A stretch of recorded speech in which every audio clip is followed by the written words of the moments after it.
Sermon numéro 52, Maître Eckhart.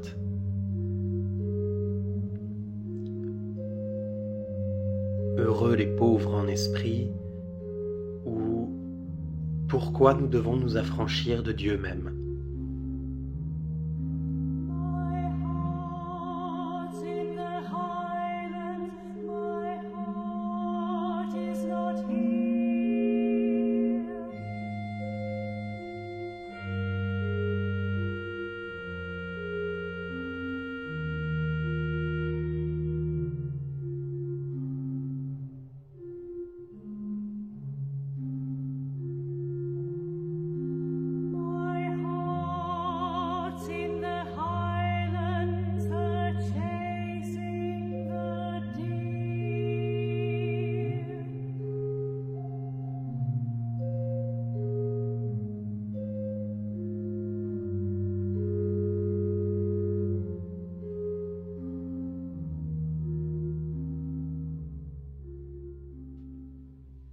Beati pauperes spiritu, quia ipsorum est regnum caelorum. Heureux les pauvres en esprit, car le royaume des cieux est à eux. Évangile selon saint Matthieu, chapitre 5, verset 3.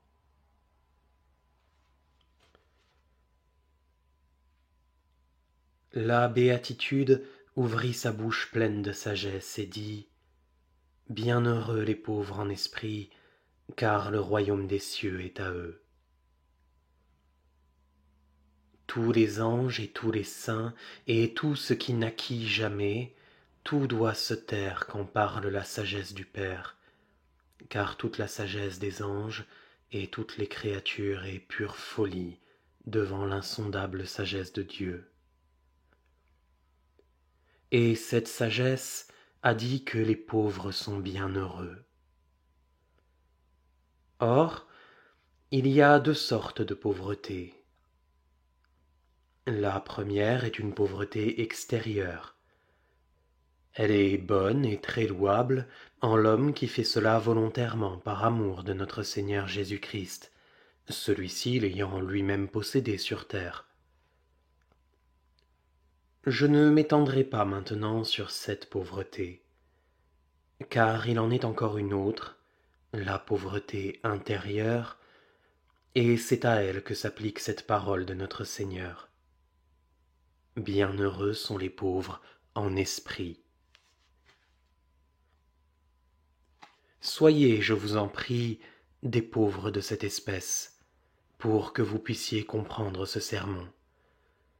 Car je vous le dis dans la vérité éternelle, si vous ne devenez pas vous-même semblable à la vérité dont nous allons parler ici, vous ne pourrez me comprendre. D'aucuns m'ont demandé ce qu'est en soi la pauvreté et ce qu'est un homme pauvre. Je vais leur répondre. D'après l'évêque Albert, un homme pauvre est celui qui ne trouve satisfaction en rien de ce que Dieu a créé. Et cela est bien dit.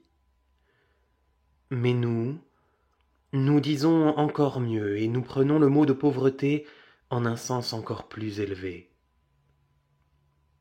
Celui-là est un homme pauvre qui ne veut rien, ne sait rien et n'a rien. Voilà les 3 points que je me propose de développer, et je vous prie pour l'amour de Dieu de bien vouloir comprendre cette vérité si vous le pouvez. Mais si vous ne la comprenez pas, ne vous en inquiétez pas. Je vais parler en effet d'une vérité de telle nature qu'il n'y a que peu de gens de bien à devoir la comprendre. Nous disons d'abord que celui-là est un homme pauvre qui ne veut rien. Ce sens est mal compris par certaines gens, par ceux qui, en faisant pénitence et en se livrant aux exercices extérieurs, ce qu'ils estiment fort, restent attachés à leur être propre. Dieu les ait en pitié de connaître si peu de choses de la vérité divine. Ils sont appelés saints à cause de leur image extérieure. Mais à l'intérieur, ce sont des ânes, car ils ne saisissent aucunement ce qui distingue la vérité divine. Ils disent bien qu'est pauvre en esprit celui qui ne veut rien, mais ils entendent par là que l'homme doit vivre de façon à ne plus jamais faire sa propre volonté en quoi que ce soit, mais à s'efforcer de faire la volonté très chère de Dieu. La position de ces gens est bonne, car leur intention est bonne, et nous ne pouvons que les en louer. Dieu, dans sa miséricorde, leur accordera sans doute le royaume des cieux. Mais moi, je dis par la vérité divine que ces gens ne sont pas, au vrai sens du mot, des gens pauvres, et qu'ils ne leur ressemblent même pas. Ils sont hautement estimables aux yeux de ceux qui ne connaissent pas de plus haut bien. Mais moi, je dis que ce sont des ânes qui n'ont rien saisi de la vérité divine. Leurs bonnes intentions leur vaudront peut-être le royaume des cieux, mais la pauvreté dont je vais parler à présent, ils n'en connaissent rien. Si l'on me demandait maintenant ce qu'est vraiment un homme pauvre qui ne veut rien, je répondrais et dirais ceci. Tant que l'homme est encore dans la disposition d'accomplir la très chère volonté de Dieu, il ne possède pas cette pauvreté dont nous voulons parler. Car cet homme a encore une volonté par laquelle il veut satisfaire la volonté de Dieu, et ce n'est point là la vraie pauvreté. Car pour posséder vraiment la pauvreté, il faut que l'homme reste aussi vide de sa volonté créée qu'il le faisait au moment où il n'était pas encore. Je vous le dis en effet par la vérité éternelle. Tant que vous avez encore la volonté d'accomplir la volonté de Dieu, tant que vous avez encore le désir d'éternité et de Dieu, vous n'êtes pas pauvre. Car celui-là seul est un homme pauvre qui ne veut rien et ne désire rien.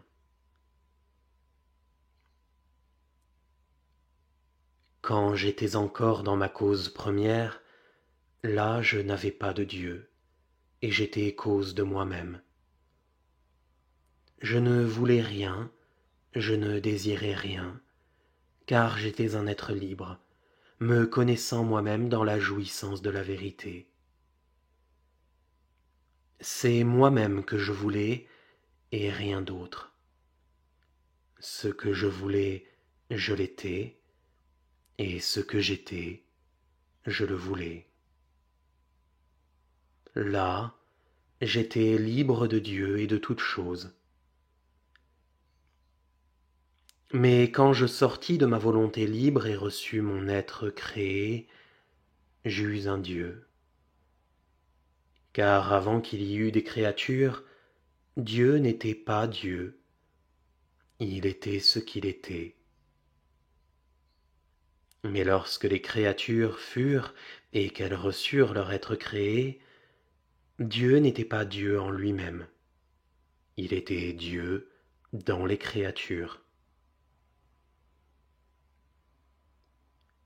Or, nous disons maintenant, Dieu en tant qu'il n'est que Dieu, n'est pas la fin absolue de la créature, car pour autant qu'elle est en Dieu, la moindre créature a autant de richesse que lui.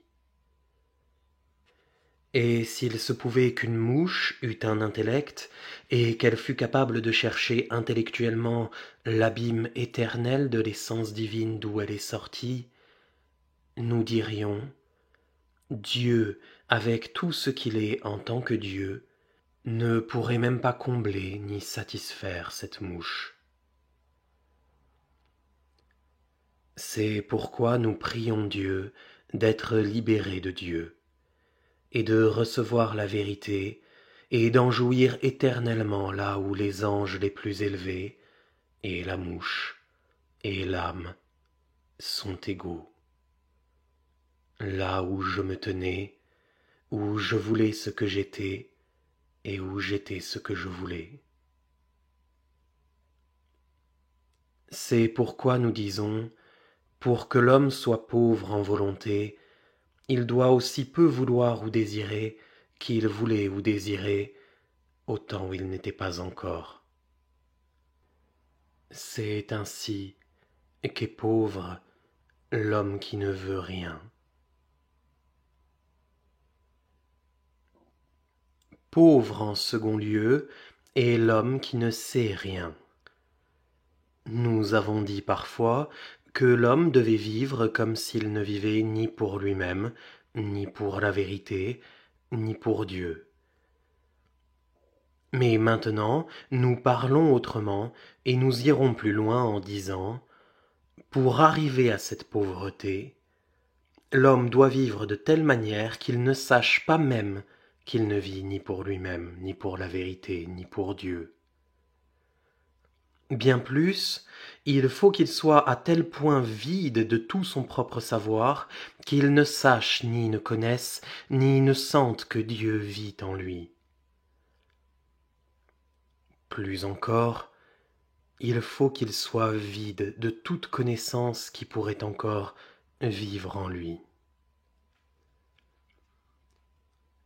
Car lorsque l'homme se trouvait encore dans l'art éternel de Dieu, rien d'autre que lui ne vivait en lui. Ce qui vivait là, c'était lui-même.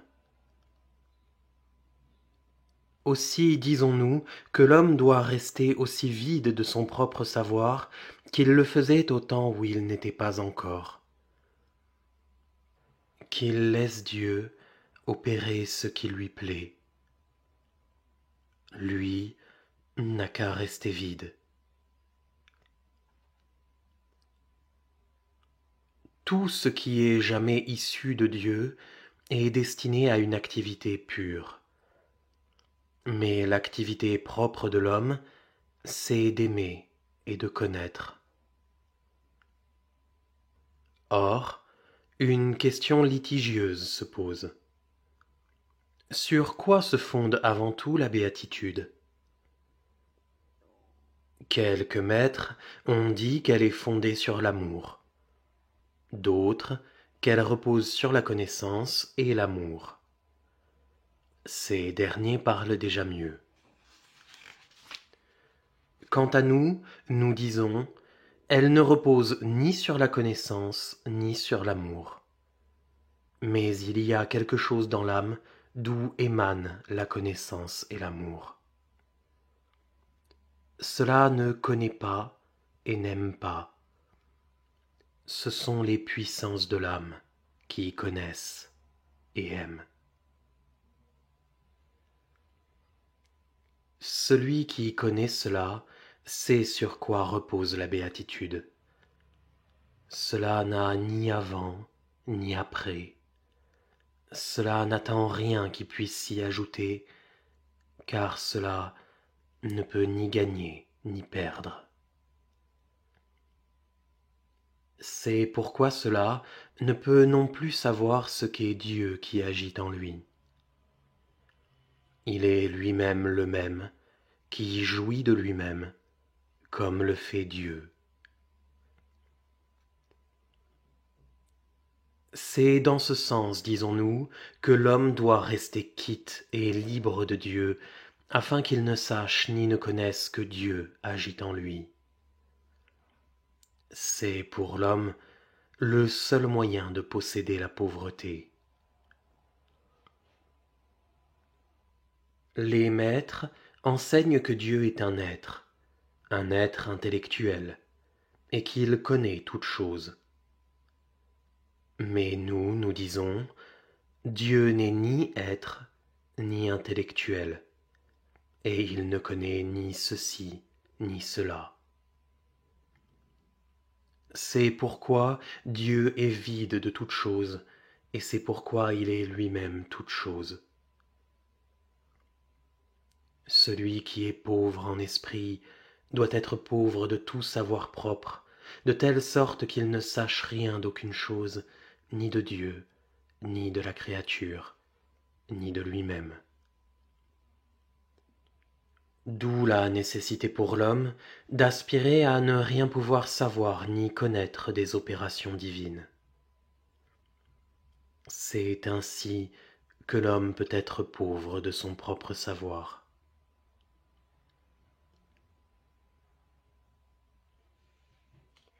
En troisième lieu, est pauvre l'homme qui n'a rien.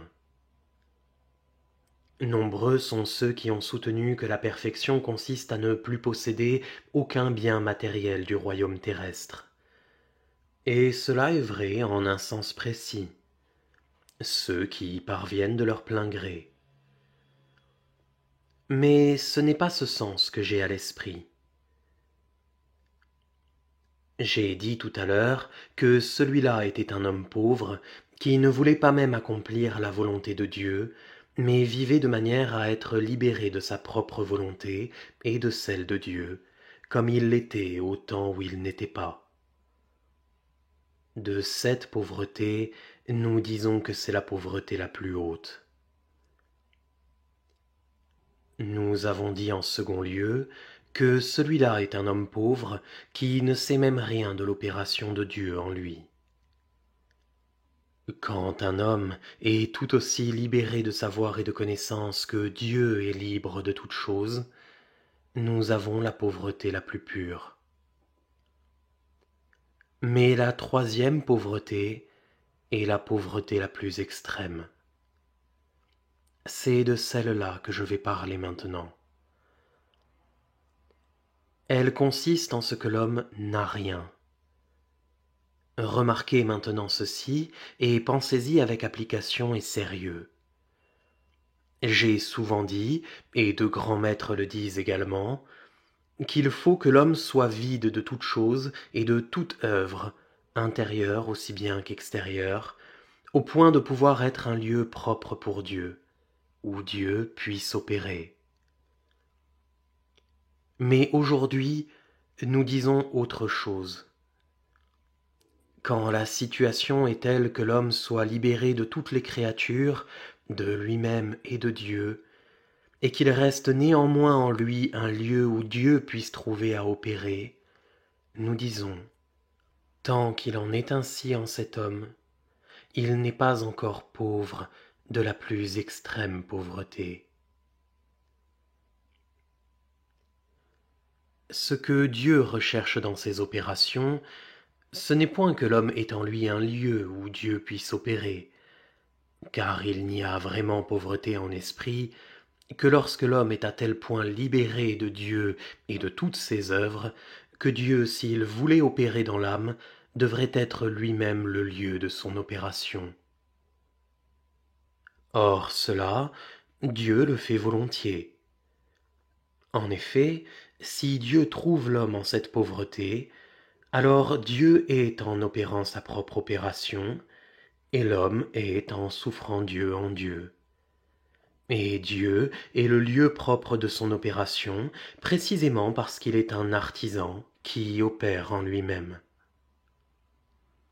Ici, dans cette pauvreté, l'homme retrouve l'être éternel qu'il a été, qu'il est maintenant, et qu'il demeurera à jamais. Il y a cette parole de saint Paul. Tout ce que je le suis par la grâce de Dieu. Or notre discours semble se placer au-dessus de toute grâce, de tout être, de toute connaissance, de toute volonté, de tout désir. Comment alors la parole de saint Paul peut-elle encore être vraie? À cela, on peut répondre que les paroles de saint Paul sont vraies. Il était nécessaire que la grâce de Dieu fût en lui, car ce que la grâce opéra en lui, ce fut de mener l'accidentalité à la perfection de l'essence. Mais une fois que la grâce eut accompli cette œuvre, Paul demeura ce qu'il était. Nous disons donc que l'homme doit être tellement pauvre qu'il ne soit pas un lieu, et n'ait pas en lui un lieu, où Dieu puisse opérer. Tant que l'homme conserve encore en lui un lieu quelconque, il conserve aussi quelque distinction. C'est pourquoi je prie Dieu de me libérer de Dieu, car mon être essentiel est au-dessus de Dieu, dans la mesure où nous concevons Dieu comme l'origine des créatures. En effet, dans ce même être de Dieu où Dieu est au-dessus de l'être et de la distinction, j'étais moi-même, je me voulais moi-même, et je me connaissais moi-même, pour faire cet homme qu'ici-bas je suis. Et c'est pourquoi je suis cause de moi-même selon mon être qui est éternel, mais non pas selon mon devenir qui est temporel. C'est pourquoi je suis non-né, et selon mon mode non-né, je ne puis plus jamais mourir. Selon mon mode non-né, j'ai été éternellement, je suis maintenant, et je demeurerai éternellement. Ce que je suis selon ma nativité doit mourir et s'anéantira, car cela est mortel et doit se corrompre avec le temps. Mais dans ma naissance naquirent toutes choses. Ici, je fus cause de moi-même et de toutes choses. Si je l'avais voulu alors, je ne serais pas, et le monde entier ne serait pas. Et si je n'étais pas, Dieu ne serait pas non plus. Que Dieu soit Dieu, j'en suis une cause. Si je n'étais pas, Dieu ne serait pas Dieu. Il n'est pas nécessaire de savoir cela. Un grand maître dit que sa percée est plus noble que sa sortie. C'est vrai. Lorsque je sortis de Dieu, toutes les choses dirent « Dieu est ». Et cela ne peut me rendre bienheureux, car par là je me reconnais créature. Mais dans la percée où je suis libéré de ma propre volonté, libre même de la volonté de Dieu, de toutes ses opérations et de Dieu lui-même, là, je suis au-dessus de toutes les créatures. Et je ne suis ni Dieu ni créature, mais je suis ce que j'étais et ce que je demeurerai maintenant et à tout jamais. Là, je reçois en moi une impression qui doit m'élever au-dessus de tous les anges.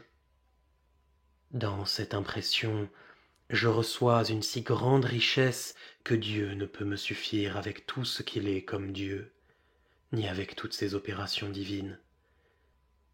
Car dans cette percée, je reçois ceci, que Dieu et moi, nous sommes un.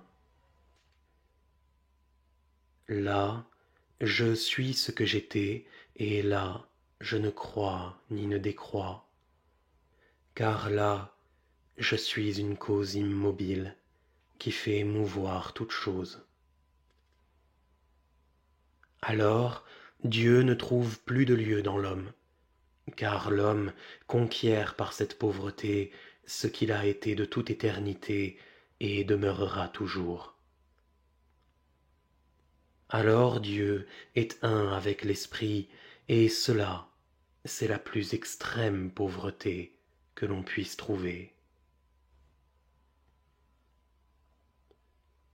Que celui qui ne comprend pas ce discours ne se mette pas martel en tête. En effet, tant que l'homme n'est pas semblable à cette vérité, il ne peut comprendre ce discours, car c'est une vérité sans voile, qui est sortie directement du cœur de Dieu. Puissions-nous vivre de façon à l'éprouver éternellement, avec l'aide de Dieu. Amen.